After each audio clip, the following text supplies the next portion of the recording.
Shalom Aleichem, paz seja convosco, que a bondade,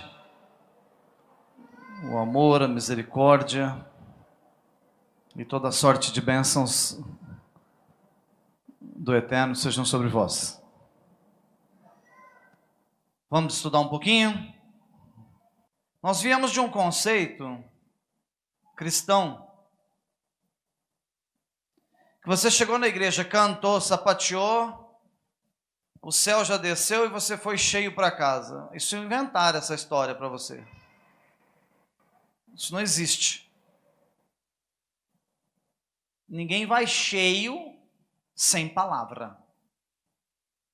Se as pessoas ficassem cheias de Deus sem palavra, os cultos seriam só halel. Sabe o que significa a palavra halel em hebraico? Halel, louvor. Louvor. Então, nossas reuniões, de todas as denominações, de todas as placas, seriam halel, louvores. O louvor é importante? Sim. Ele sempre existiu. Tanto que nos céus, lá onde habita Hashem, no 7º nível celestial, no 7º céu, existem anjos que são especificamente criados para louvar o Eterno. Então, por exemplo, no hebraico não tem a palavra santíssimo. Aqui você fala Santíssimo Senhor. Não existe essa palavra santíssimo. No hebraico, quando você quer enfatizar a santidade, você repete por 3 vezes a mesma palavra. Isso dá uma conotação de poder e exaltação. É por isso que os anjos não cantam Santíssimo, Santíssimo, Santíssimo. Eles cantam Kadosh, Kadosh, Kadosh.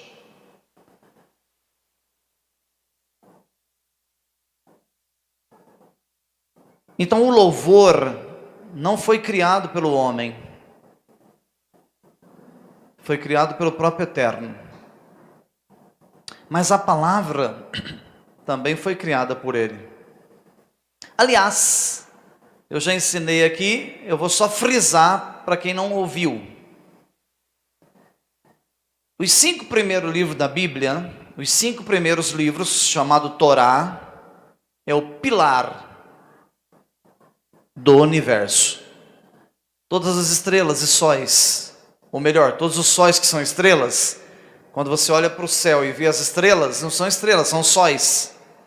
Todos os sóis que estão acesos nos céus, e todas as galáxias que estão flutuando aí em cima, e cientificamente dizem que tem 400 bilhões de sóis. Bilhões. Todos eles estão apoiados numa única coluna central. Chama-se Torá. Chama-se os 5 primeiros livros da Bíblia. Rumash. Pentateuco. Use o nome que você quiser. Ok? Então tudo está alicerçado, equilibrado num pilar central. Então o Eterno, ele faz muita questão. Ele não faz questão, perdão, cometi um erro. O Eterno não pede. Ele exige que você estude a sua palavra. Ele não pede, ele exige, ele ordena. É uma lei, é uma mitzvah, é uma lei. Ok? Então, partindo-se desse princípio eterno, que ele exige de nós que nós conheçamos as Escrituras, nós vamos fazer exatamente aquilo que ele nos pediu nesta noite. Entendermos o texto, para que amanhã nós saibamos aquilo que está escrito. Por exemplo, hoje nós vamos ensinar um assunto até interessante, que tem várias passagens bíblicas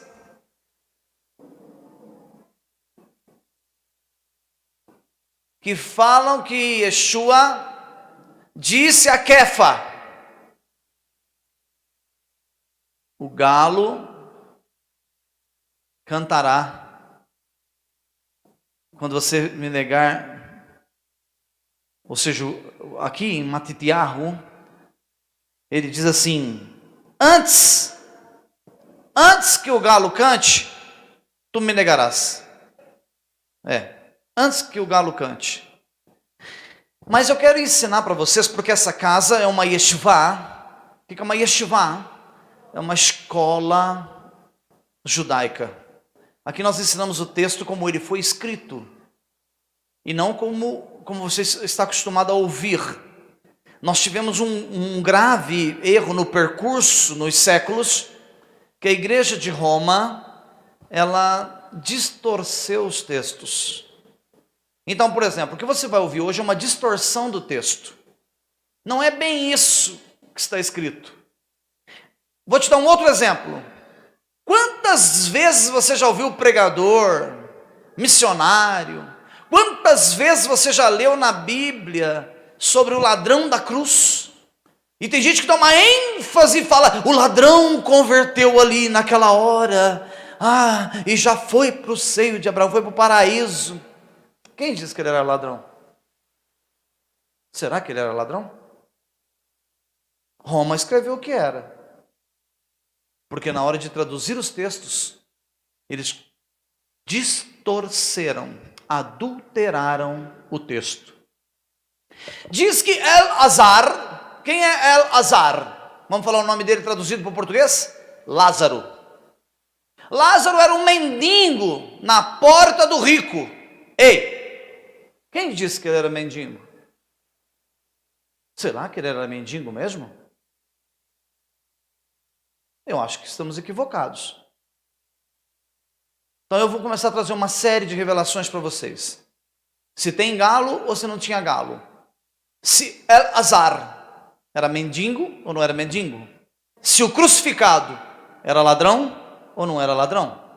Mas faz 30 anos que você vai na igreja e você sempre acreditou que o galo cantou, que o ladrão estava na cruz e que o mendigo estava na porta do rico. 30 anos ouvindo essas histórias. 20, 40 anos, a vida inteira. Mas essa casa, ela se empenha, como todas as sinagogas do mundo inteiro, todas, no mundo inteiro, trabalham numa só visão: desmistificar, desvendar os mistérios que estão escondidos dentro das escrituras, que foram adulterados. Mostrar para a igreja o que realmente está escrito. Vocês vão querer ouvir isso? Eu creio que será interessante. Não é? Então vamos lá. Vamos para um dos tópicos mais falados, mais pregados. Ei, irmão, eu já vi gente pregar isso aqui, que eu vou te falar uma coisa. O pregador quase canta igual o galo. Ele quase faz... É quase de tão empolgado que o cidadão fica. Mas vamos entender o texto. Canto do galo. Nenhum. Eu já comecei assim, ó. Já colocando um ponto de afirmação ali, ó. Nenhum galo cantou em Jerusalém. Vamos ver se isso é real, se isso é verdade, se não é verdade. Nós vamos estudar no livro de Matitiahu, capítulo 26, versículo 34. Junto ali nos evangelhos, vamos ficar só nos evangelhos, porque a história, todos esses relatos estão nos evangelhos. Vamos estar lá em Matitiahu, vamos estar lá também em Marcos, e vamos estar em Yohanan, lá no livro de João, também lá no 18:25 e no 14:66. E vamos entender um pouco o texto. Você vai me ajudar? Então vamos lá? Ok. Matitiahu 26:34. Vamos ao texto que nós lemos a vida toda. Está escrito assim: Yeshua, olha quem disse, Yeshua lhe disse: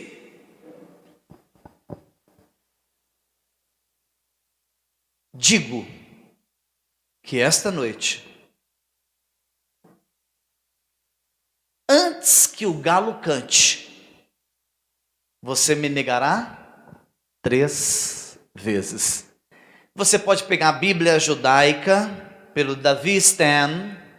Você pode pegar Scofield.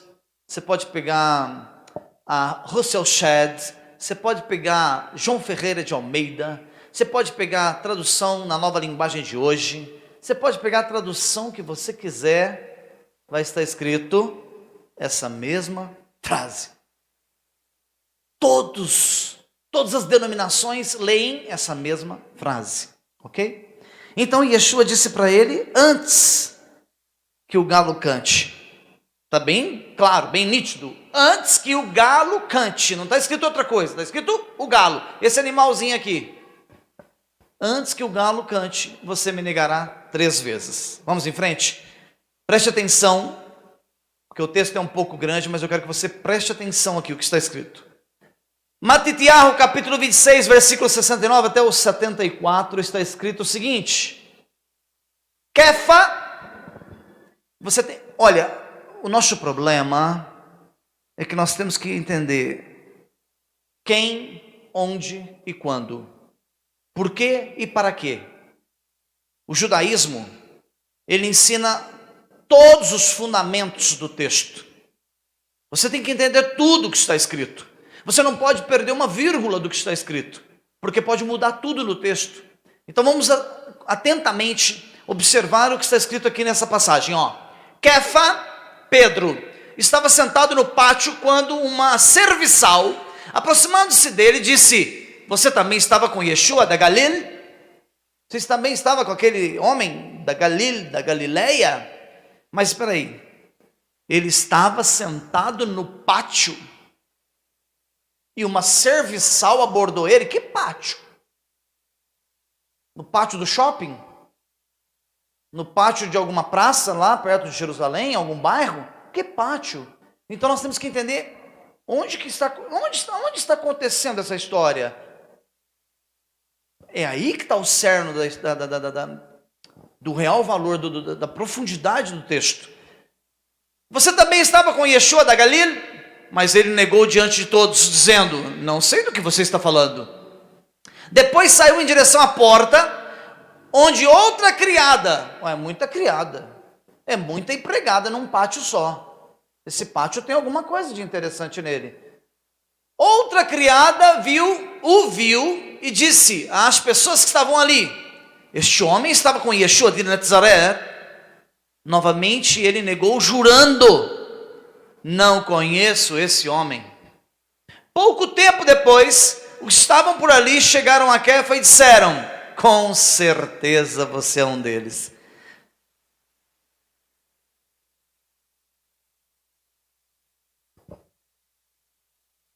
Eu vou sair do galo e vou partir para a briga.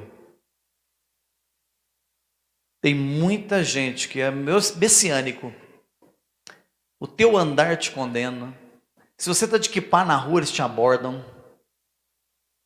Só tem que tomar cuidado para quando te abordarem, você não dizer isso aí. Eu? Foi você que eu vi naquela sinagoga? Foi você que eu vi naquela live? Foi você? Não é você que eu vi? Não é você que está andando de kippah? Então, Kefa, quando foi abordado, ele negou por todas as formas, de todas as formas. Não sei do que você está falando, não sei o que é isso, que história é essa que você está dizendo. Então olha lá, os que estavam por ali chegaram até Kefa e disseram: com certeza você é um deles. Olha, até o sotaque do cidadão é diferente. Por isso quando você chega nos lugares, você fala Shalom Aleichem. Mas tem uns de vocês que chegam nos lugares e falam assim: a paz do Senhor. Você muda até seu sotaque.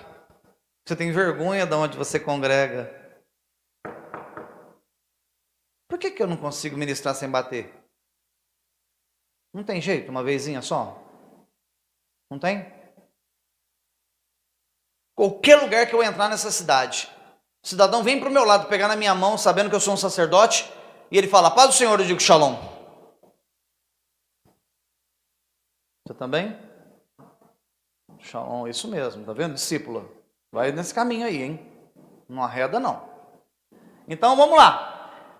Nem o sotaque não nega. Desta vez ele jurou. Invocou uma maldição sobre si. Olha aí. De você negar quem você é, você atrai maldição para a sua vida. Então, olha lá. O seu comportamento, a sua atitude, o seu sotaque, você é um deles. Mas quando ele bateu o pé e disse: não conheço o homem, imediatamente está escrito nesse texto, que nós acabamos de sair de um texto anterior, não é? Nós estávamos lá em Mateus 26:34, agora nós estamos lá no 26:69. Imediatamente, olha o que está escrito no texto: imediatamente, aqui está falando uma ave, aqui não está dando uma semelhança, algo parecido. Aqui o texto é enfático, direto e objetivo. Um galo cantou. Vamos em frente? Vamos em frente. Vamos entender um pouco mais. Vamos para outro livro, lá nos Evangelhos. Vamos lá para Marcos 16, 66, 68, 66, 68. Enquanto isso, Kefa estava no pátio, contando a mesma história, mas porém outro livro. Eu estou fazendo o que aqui? Um midrashim. O que é um midrashim dentro do judaísmo? Um midrashim é eu pegar vários textos, provando o texto que eu estou ensinando. Eu não posso trabalhar num texto isolado, porque o texto isolado eu faço com ele o que eu quiser. Mas quando eu tenho um texto paralelo, 2, 3 textos comprovando o primeiro texto, isso se chama midrash, correlação. Assim eu não consigo distorcer aquilo que eu estou ensinando. Então vamos lá, Marcos 14:66. Enquanto isso, Kefa estava no pátio, abaixo. Uma das empregadas do Kohen Hagadol, começou a dar uma pista. O texto começou a esclarecer Matitiahu, que é um livro que vem depois. Matitiahu vem primeiro, Marcos vem depois. Lá em Marcos o texto já vem com uma dica. Ele estava no pátio, uma das empregadas do Kohen Hagadol, traduzindo, sumo sacerdote. Hagadol, sumo sacerdote. Olha o que escreveu ali. Viu Kefa tentando se aquecer. Os soldados romanos tinha ali um lugarzinho que eles queimavam umas varinhas, umas varetinhas, uma madeirinha, porque eles tinham que ficar de plantão ali naquela área, que era uma área de proteção. Então os soldados do exército de Roma ficavam sempre naquele pátio, se aquecendo.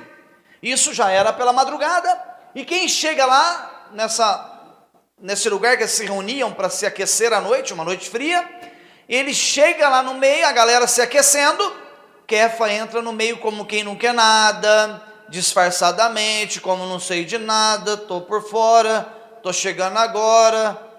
A galera já bate o olho nele e fala: Aí ele chega justamente nessa praça, nesse pátio. Viu Kefa tentando se aquecer, olhou para ele e disse: você estava com o homem de Nazaré, Yeshua?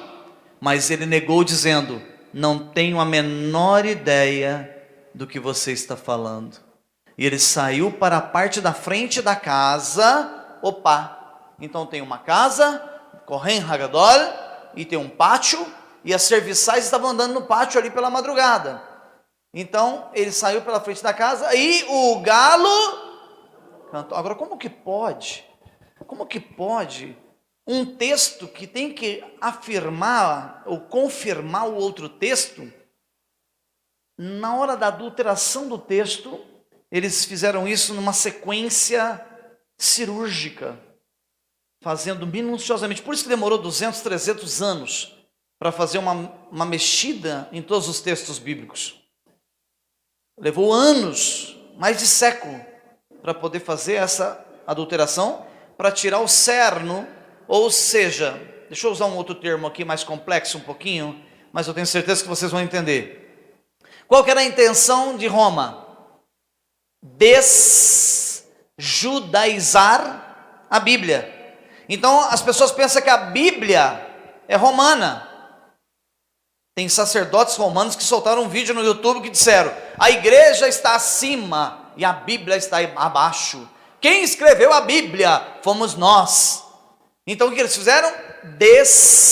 Desjudaizaram o texto e romanizaram as escrituras. Então hoje qualquer igreja na terra, aqui no Brasil, fora do Brasil, se você pega Bíblias americanas, se você pega Thompson, se você pega King James, todas adulteradas.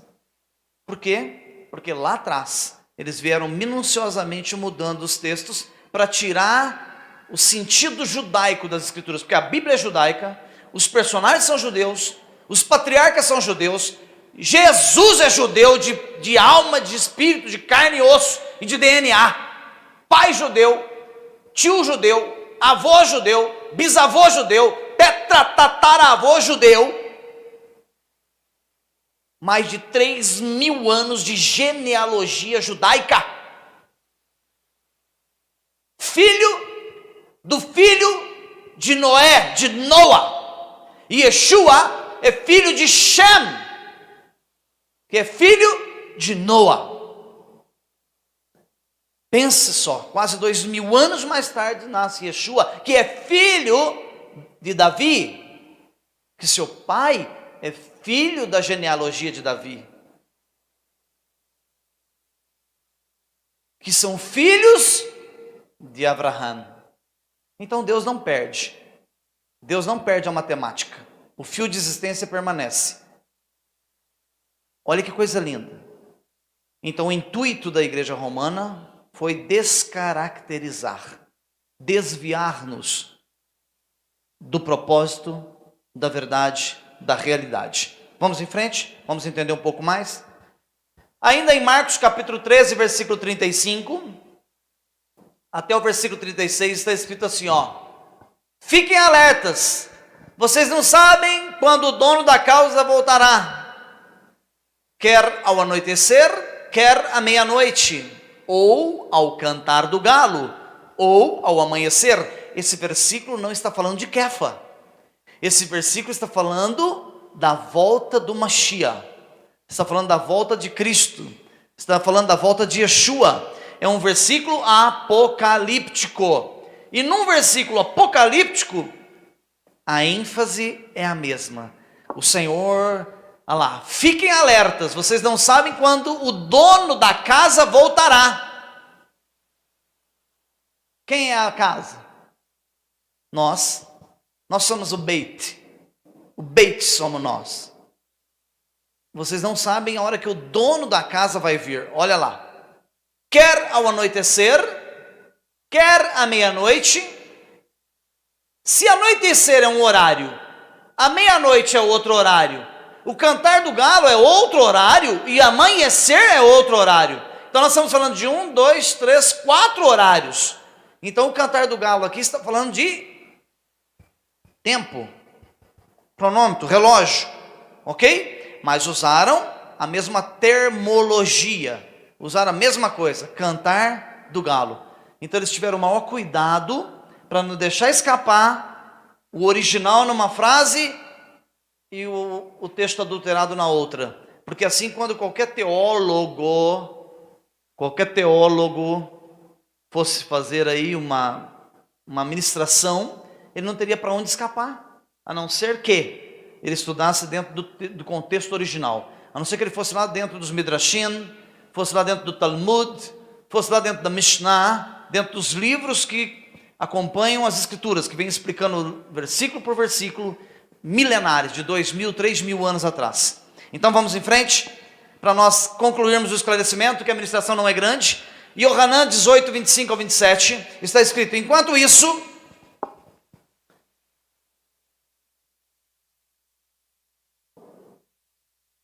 Shimon Kefa, Pedro, estava em pé, se aquecendo, e lhes disseram: você não é um dos talmidim dele?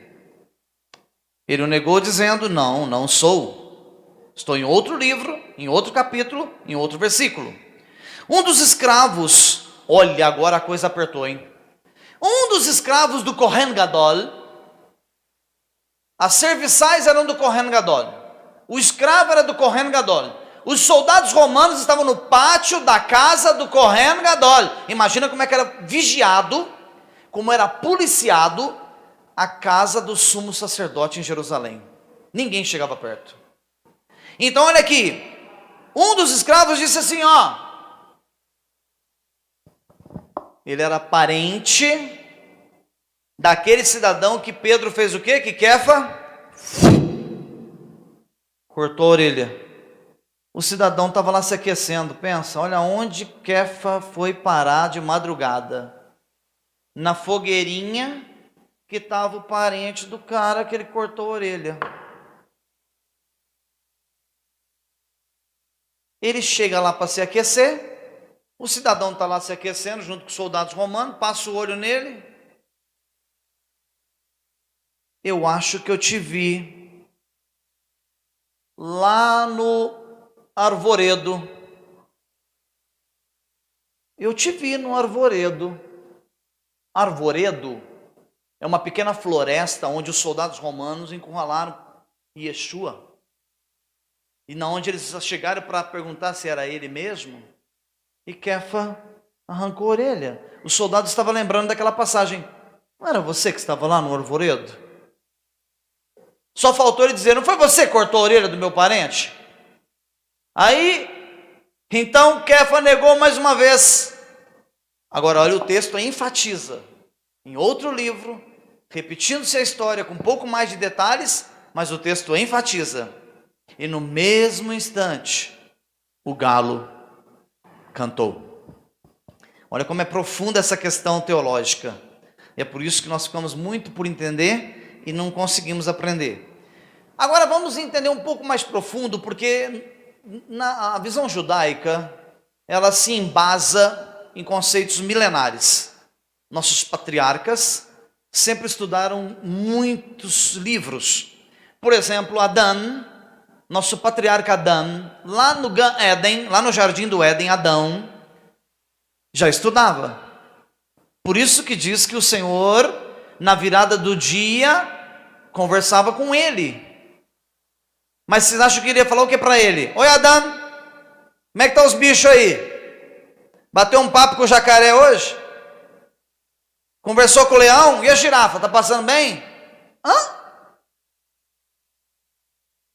O Eterno, a voz do Eterno, chegava até o nosso pai Adão, no Jardim do Éden, para ensinar para ele a Bíblia oral. A Bíblia oral. Porque não tinha escrita naquele dia disponível para ele pegar e ler. Então era oral. Só que quando falava, Adão tinha um poder mental tão grande que ele registrava a Bíblia inteira na mente dele. Ok? Porque a capacidade, deixa eu falar algo sem ofender ninguém, tá bom? Vou ser muito carinhoso, muito amoroso, viu? Nós fomos ficando burros, meio lesados da cabeça. Nós fomos perdendo essa essência. Nós fomos perdendo o nosso conceito de capacitação de memória. É aquilo que eu sempre digo. Às vezes eu chego numa empresa e o cidadão fala, ô Rocha, anota meu telefone aí. Aí o cara fala 999, eu falo para ele, eu perdi no primeiro 9. Você também é assim? Dá para repetir aí, volta lá no primeiro 9. Adão sabia a Bíblia de cor. Ele sabia de cor. Agora a gente vai anotar um telefone. Você fica assim, acho que eu não trouxe caneta, acho que não tem papel. Espera aí, deixa eu abrir aqui meu celular. Não, o pior não é isso, que o cidadão fala 99, você chega em casa, vai ligar para ele, não, eu estou errado ainda.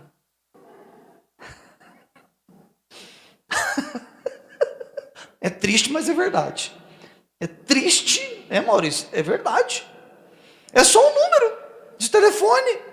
Pensa como nós regredimos por causa do pecado. Por isso que nós regredimos. Então, eu estou explicando isso para que vocês entendam nos mínimos detalhes. Talmud. O que é o Talmud? O Talmud é tipo uma enciclopédia Barça, aquela antiga que tinha muitos livros. Esse aqui é uma coleção de 66 livros. Ele explica, são 60... Irmãos,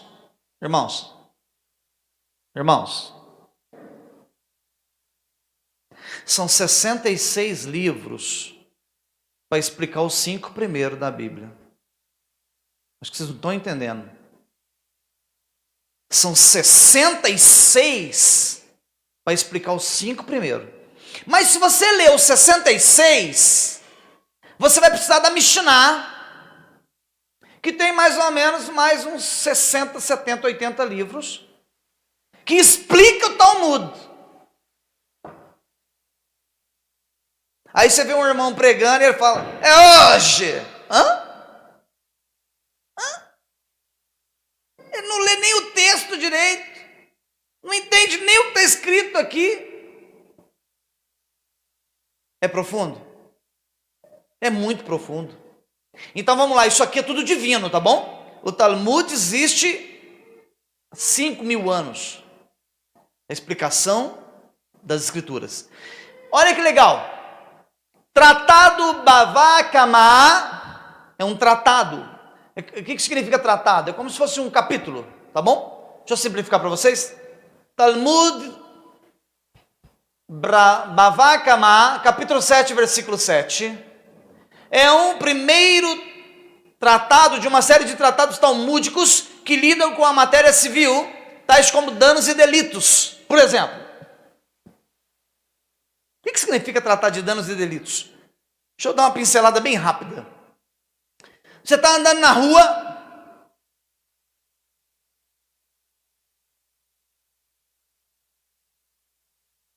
e atropela o cavalo do cidadão.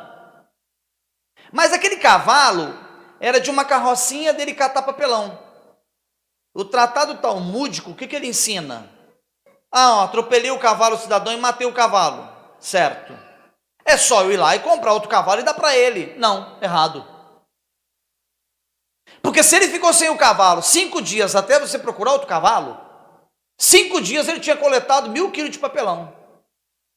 Você tem que comprar o cavalo, repor todas as perdas e os 1.000 quilos de papelão que ele não recolheu naquela semana. Essa lei chama olho por olho, peso por peso, medida por medida. Está escrito, Yeshua falou isso. Isso não foi revogado nunca. O dano que você causar tem que ser reposto. Então não é só dar o cavalo. Atropelei você na rua. Você não estava registrado na empresa. Eu, por descuido, passei no pare direto e te atropelei. Você estava na sua bike indo trabalhar. Eu tenho que te pegar lá na rua. Se a sua bicicleta estragou, eu tenho que comprar outra e te dar. E se você estava ganhando 80, 100 reais por dia, até você se recuperar, eu tenho que pagar todos os seus dias. O senhor está de brincadeira. Não, você que está de brincadeira, você não conhece as escrituras. Isso é bíblico. Então vamos lá. Tratado Bava Kamá 7.7 está escrito. Está escrito nesse tratado. É proibido criar galinhas em Jerusalém por causa das coisas santas. O que quer dizer isso? Proibido criar galinha em Jerusalém por causa das coisas santas? É porque ela tem um cotel, tem um muro sagrado, tem lugares sagrados, lugares que foram destinados à santificação. Túmulos de nossos patriarcas, túmulo do Melech Davi, do nosso rei Davi, nosso patriarca Davi. Se solta galinhas, vira aquela galinhada na cidade. Galinha sobe em cima de muro, e sobe em cima de telhado, e empulera em tudo quanto é lugar, e vocês sabem o que elas aprontam. Fazem cocô para todo lado, que tiver oportunidade elas estão fazendo. E aquilo vai chocando pintinho para tudo quanto é lado, e quando você vai para a rua já passa a galinha com 10, e aquilo não para de aumentar. Então, os judeus, lá no Talmud milenar, já estava escrito, quer criar galinha? Cria em Haifa, cria em Nazaré, lá na Galileia, cria em outro lugar. Aqui em Jerusalém é proibido. Se Kefa estava na porta do Kohen Hagadol, no pátio, no centro da cidade de Jerusalém, como é que todos esses versículos disseram que o galo cantou se não pode ter galinha? Será que é um galo perdido? Será que é um galo que perdeu a galinha e ficou desesperado na vida e foi morar sozinho no centro de Jerusalém? Vocês acham que os judeus são obedientes à Torá? Demais.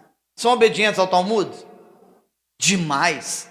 Se uma galinha aparecer em Jerusalém, pode ficar esperto que ela não dura 3 minutos.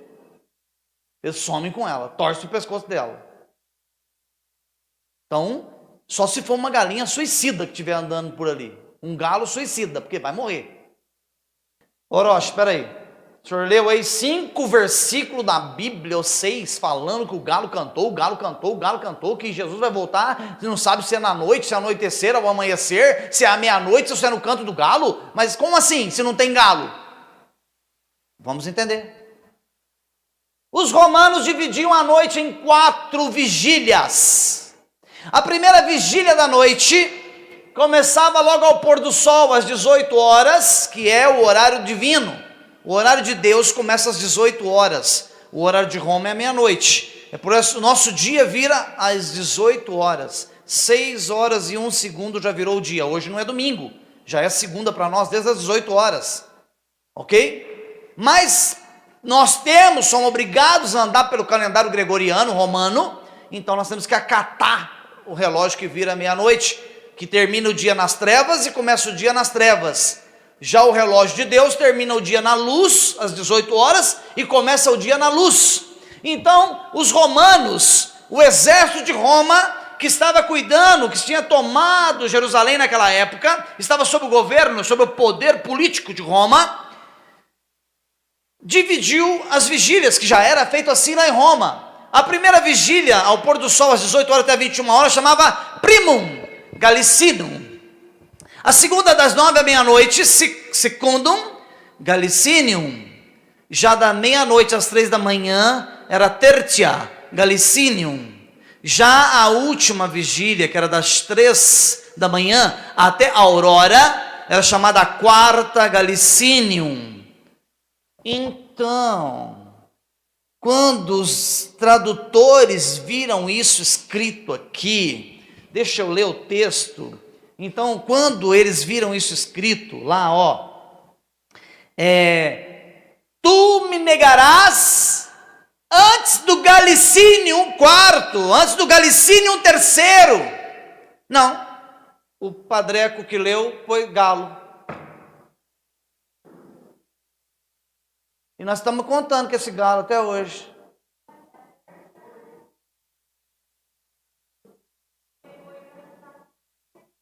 Isso, antes da Tertia Galicinium, porque às 3 da manhã era a virada, era o horário que era tocado, a guarda tocava, para que o povo já começasse a despertar, a levantar para trabalhar. Não pense você que é igual hoje não, tá? Hoje toca seu celular, você faz assim nele, né, ó.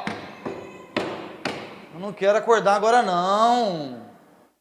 Lá em Roma não tinha celular tocando não.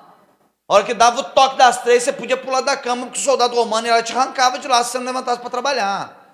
Compreende? Era assim, muito... Já pensou se fosse assim hoje, Denise? Os funcionários tivessem que levantar às 3 da manhã para ir lá fazer sapato na sua fábrica? Pensou? Agora, não. Digamos que o texto estivesse correto.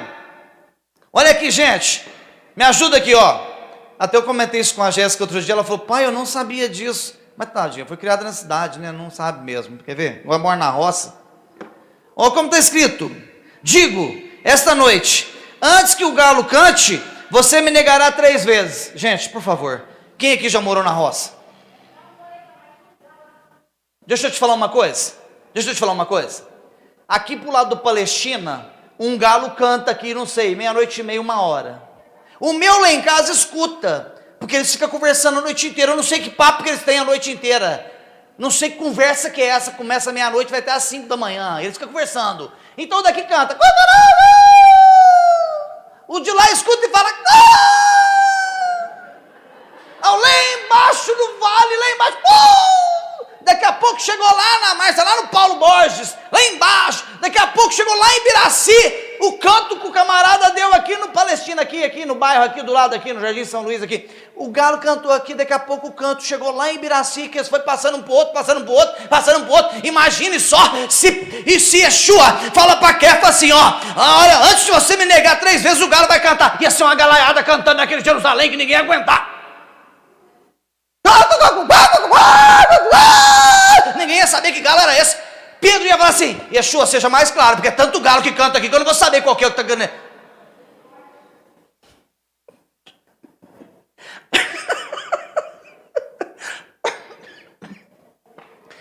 Imagina os galos. Gente, chega numa cidade dessa aqui, igual Claraval, Ibiraci, cidadezinha menor aí, que tem muito sítiozinho. É uma galaiada cantando, que você não sabe qual que é o galo que está cantando mais do que o outro. Imagina se Pedro chega no centro da cidade, ele ia falar assim: Yeshua, nem neguei o senhor, os galos já estão tudo cantando. É galo demais cantando, eles não tem hora. De vez em quando a Dulce falava para mim assim: uai, Marco, o galo perdeu a hora, agora que é 2 da manhã já está cantando. Fala, não, ele bebeu alguma coisa que fez mal para ele. Começou a cantar. Um dia a Jéssica falou assim: pai, que bicho é esse que empoleirou aqui na minha janela, pai? Começa meia-noite, vai ter às 5. Eu tive que ir lá tirar o bicho da janela dela, quebrar tudo os poleirinhos que tinha lá. Eu falei assim: não tem quem dorme com um trem desse gritando na sua janela. Então, se fosse galo, ia ter um problema gravíssimo, porque não saberia que galo é esse que estava cantando. Está vendo como que o negócio? Olha como a tua mente já abriu. Olha como você começou a entender agora o conteúdo da história, que realmente foi maquiado, realmente foi adulterado o texto, e agora você vai começar a entender melhor o que é realmente que está escrito, certo? Então vamos lá. Soldado romano chamado trompetista ou legionário Galacinium é o cara, esse é o galo.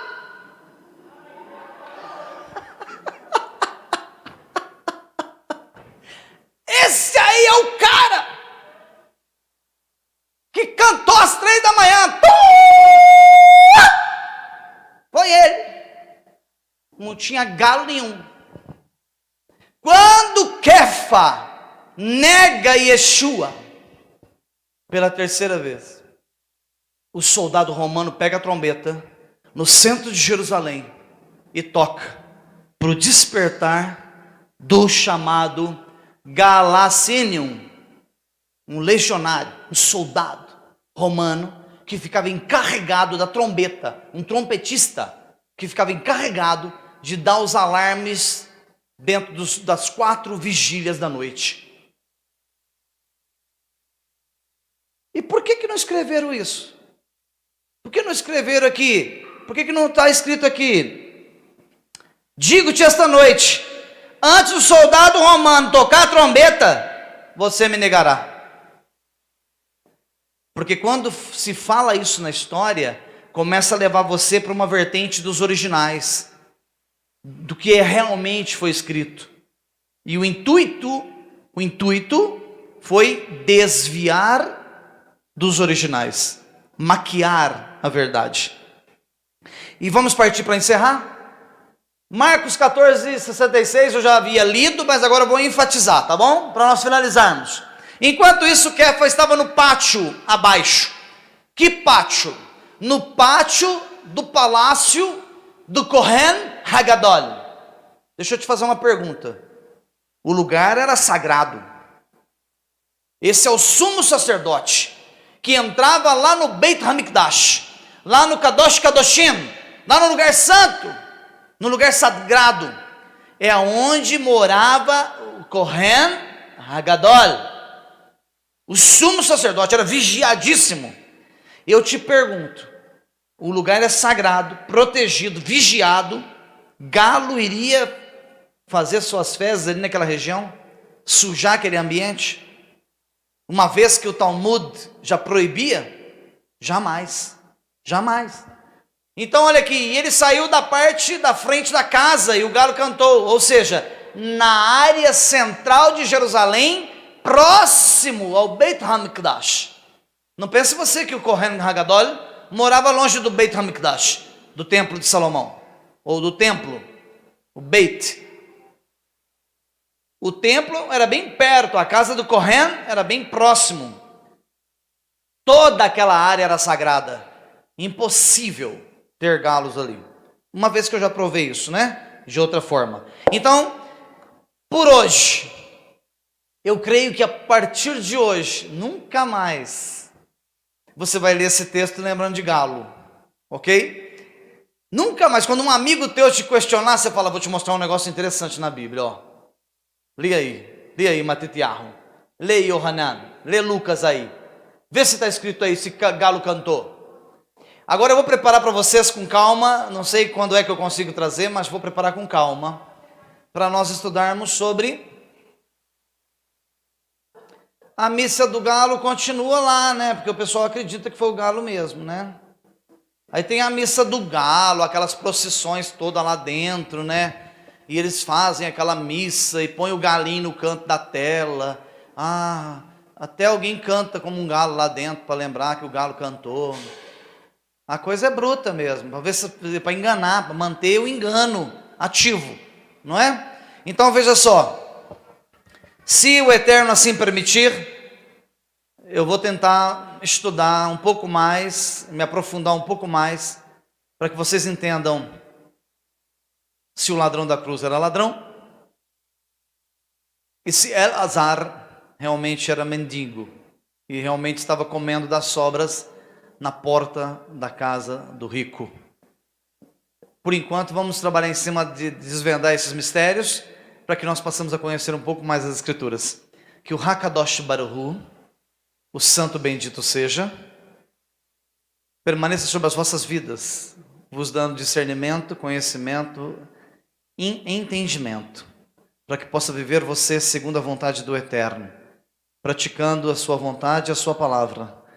Uma vez que nós passamos a conhecer, fica mais fácil de vivermos. Em o nome de Yeshua HaMashiach, que vocês venham aprender e praticar e viver e serem luz nessa terra de trevas. Baruch Hashem. Amém.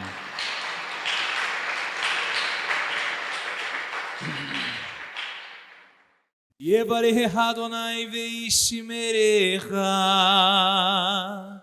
Yaev Adonai panamelecha viunecha, Issa Adonai, Adonai panavelecha, veasem lecha, Shalom.